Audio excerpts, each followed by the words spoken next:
Hello everyone. In this video, I am going to talk about the most important hemoglobinopathies which we come to see in our day-to-day practice. One is sickle cell disease and second is thalassemia. So most of the things about the treatment monitoring is same. So I will take it parallelly. About the sickle cell anemia, there is abnormality in the structure and the function of the hemoglobin, and there is a defective inheritance of the sickle gene. And in thalassemia, there is defective synthesis, so the quantity of the hemoglobin is defective. If there is inheritance of only one abnormal sickle gene, then this condition is known as sickle cell trait or a carrier, and it is the most common inherited abnormality in hemoglobinopathy worldwide. And if it is hemoglobin SS, then it is a serious condition, and we have to take utmost care of the woman during pregnancy. There can be compound heterozygotes like inheritance of S and C, that is HBSC or HB sickle thal also. Now, what was the pathophysiology in this condition? Now, in this, the hemoglobin, there is substitution of single amino acid in the beta globin chain, which makes it insoluble in the deoxygenated state. So, in the deoxygenated state, when there is polymerization of the hemoglobin, it becomes insoluble and there is breakage of RBCs and increase in the cell-free hemoglobin is there. There is endothelial damage and vasoocclusion and abnormal rheology is there. So ultimately it leads to endothelial damage and platelet adhesion is there, and hypoxia to the tissues where the blood supply is reduced, and all these conditions lead to sterile inflammation. So this is about pathophysiology in sickle cell. In thalassemia, what happens is there is abnormal synthesis of the hemoglobin or defective synthesis of the chains. So if there is deficiency of alpha globulin chains, then this is alpha thalassemia, or if there is deficiency in the beta globin chains, then it is beta thalassemia. In severe condition, both the beta globin chains are absent, and intermedia also it is absent, but the manifestations are less severe. And if the only one beta globin chain is absent, then it is known as beta thalassemia minor.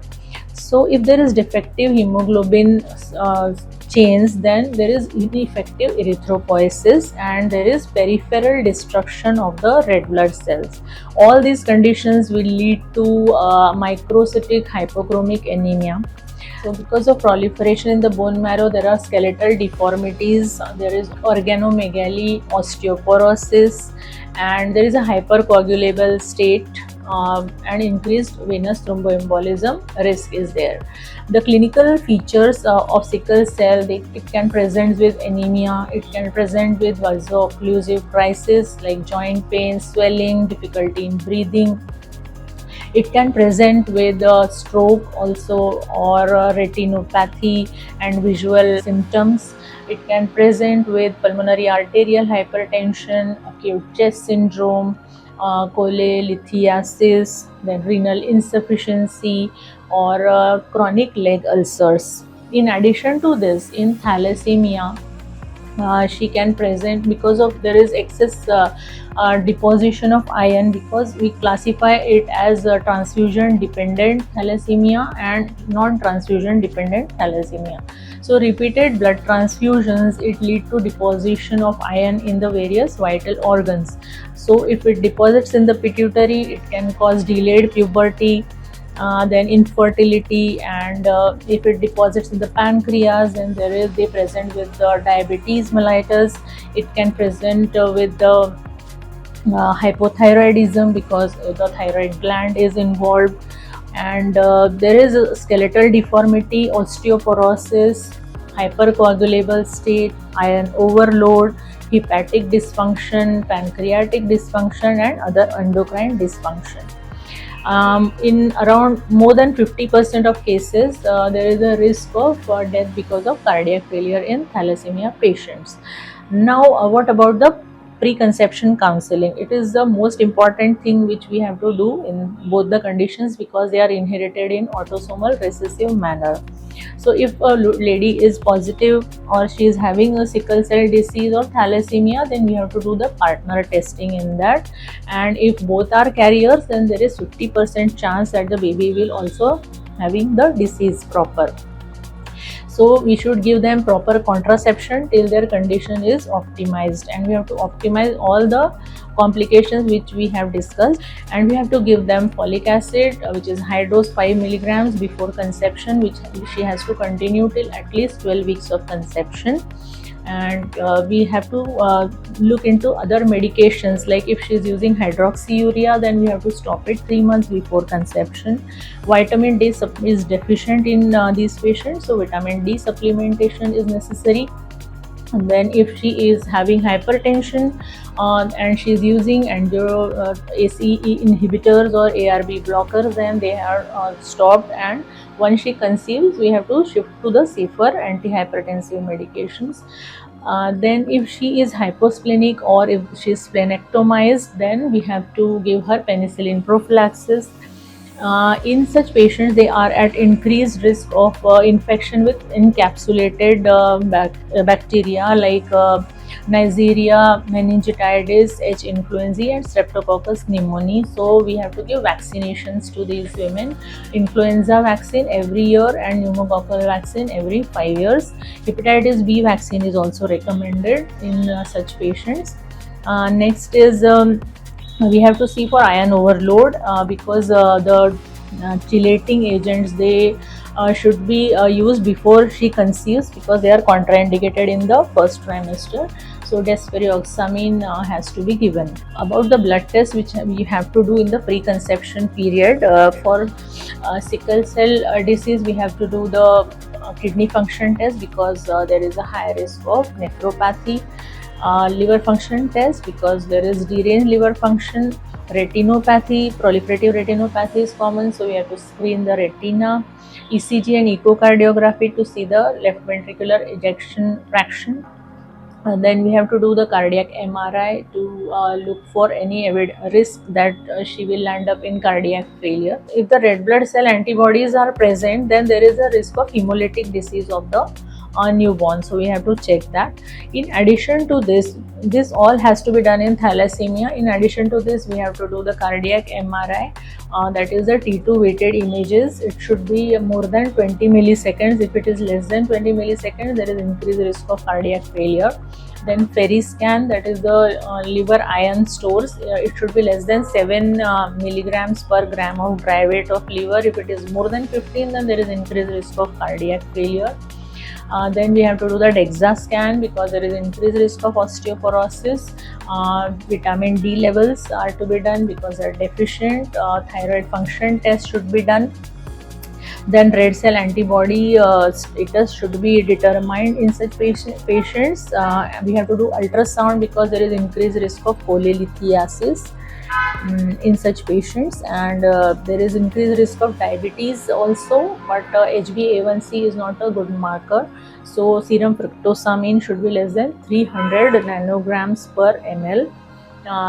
It is used for monitoring diabetes in such patients. About the antenatal management of both the conditions, it should be done in a consultant-led unit, and it should be in a multidisciplinary team which will involve the hematologist, neonatologist, anesthesiologist, hematologist, and diabetologist also, and endocrine because it affects the various endocrine hormones. If the preconception counseling has not been done before conception, then all these things should be done when she comes for the booking tests. Now we have to continue with the folic acid, give vitamin D supplementation. Aspirin has to be started as soon as she comes for booking, or at least at 12 weeks of gestation. We have to assess for the VTE risk because there is increased risk of venous thromboembolism. It is advisable that in such patients we have to give a low molecular weight heparin from 28 weeks of gestation till 6 weeks postpartum.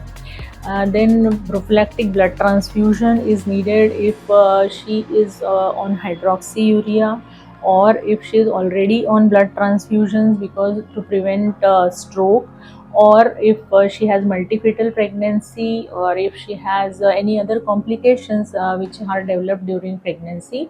And the blood should be tested for Rh typing as well as KEL, and it should be CMV negative. During pregnancy, we have to avoid dehydration, which is common in early pregnancy, as she can have hyperemesis. She should be advised that she should avoid excessive cold or hot temperatures, dehydration, and if she develops fever, it should be treated immediately. And if such condition occurs, then there is a high risk of crisis, and it should be managed immediate by hospitalizing and managed with the intensive care team. She should be kept warm, IV fluids are given, oxygen inhalation is given, and if there is evidence of infection, then immediate antibiotic coverage has to be given. She should be given appropriate pain relief. Non-steroidal anti-inflammatory drugs can be used, but they should be used with caution in less than 12 weeks.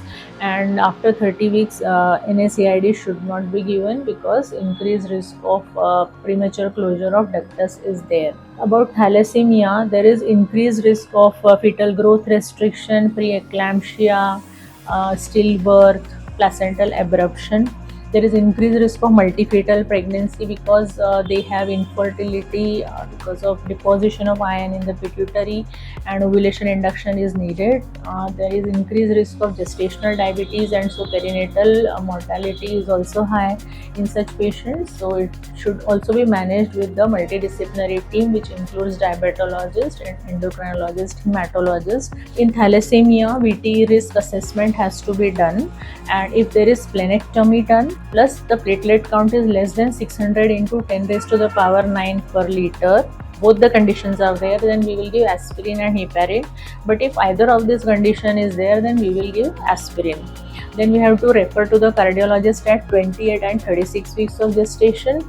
If there is evidence of iron overload, we have to give desferrioxamine. It should not be given in the first trimester. It should be given between 20 and 28 weeks. The dose is 20 milligrams per kg per day for 4 to 5 days in a week. And blood transfusion, the target is around 10 grams per deciliter. The mode of delivery, generally vaginal delivery is allowed in such cases, but because of complications like skeletal deformities and their short stature and AVN is there, so failure defect in abduction and giving positioning for vaginal delivery, they land up in cesarean section.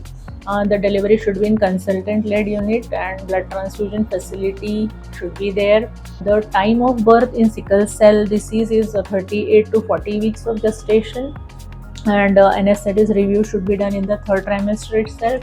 General anesthesia should not be given. Pethidine should not be given because increased risk of seizures is there. Then continuous monitoring, fetal monitoring is done by the CTG, and she should be given good pain relief to reduce the crisis. She should be kept warm, oxygen inhalation, hydration is necessary, and if there is infection, then broad spectrum antibiotics are given, and blood transfusion is given if the hemoglobin is less than 7, or if there is sudden drop by 2 grams per deciliter. In transfusion dependent anemia is there in thalassemia, then we have to give 2 bloods reserved, and they should be CMV negative. So in sickle cell disease, we deliver at 38 to 40 weeks of gestation, and it should be a proper setup.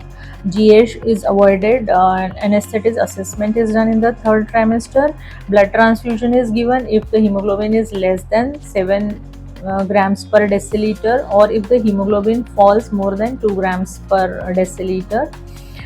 If there is crisis, because there are increased chance of crisis in prolonged labor, or if the labor goes about 12 hours, she should be kept warm. Oxygen inhalation is given, hydration is given, pain relief should be good. Pethidine is contraindicated because increased risk of seizures is there.